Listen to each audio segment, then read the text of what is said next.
Dans cette vidéo, nous allons voir comment ajouter un paramètre personnalisé à un bloc, afin de rendre l'affichage du badge à côté du prix facultatif.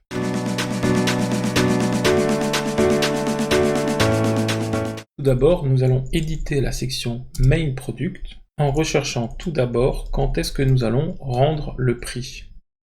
Donc ici, on cherche Render Price, voilà. Donc ici, c'est le rendu si notre bloc est un bloc de type prix. Ici, nous allons remplacer cette valeur showBadge qui est à true par une nouvelle variable qui sera un paramètre de bloc. Donc pour ça, je mets bloc.settings, donc les paramètres du bloc, et je vais appeler mon paramètre showBadge, tout simplement. Maintenant, il faut que je crée ce paramètre. Donc je vais aller dans le schéma, et ici descendre dans la section Price.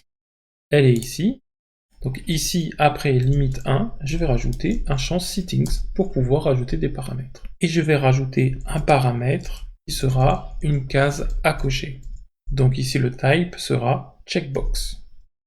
Mon ID sera celui que j'ai défini au préalable, donc show badge. Et je vais rajouter un label.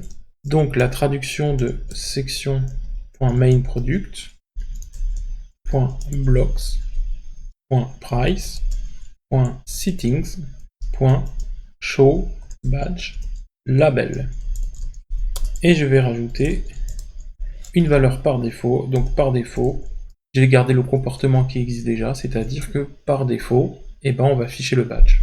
Et maintenant, je vais aller dans enDefaultSchema.json parce que ma langue par défaut ici, c'est l'anglais. Si votre langue par défaut, ce n'est pas l'anglais, mais le français, j'ai fait une vidéo sur le sujet. Donc ici, je vais rechercher price, et le price qui est dans section main product, bloc, price. Et ici, juste après name price, je vais rajouter un champ settings avec show badge, et je vais mettre mon label, afficher les badges, et j'enregistre. Et désormais, si je vais dans le template product.json, et je vais ici dans le bloc price, et dans mes settings, et que je renseigne show badge à false, eh bien mon badge va disparaître. Et si je le renseigne cette fois-ci à true, il va apparaître. Et maintenant, on va voir le comportement depuis Shopify Theme Editor. Ici, si je choisis mon prix, à droite, j'aurai affiché les badges. Si j'enlève, les badges n'apparaîtront pas. Et là, les badges apparaissent.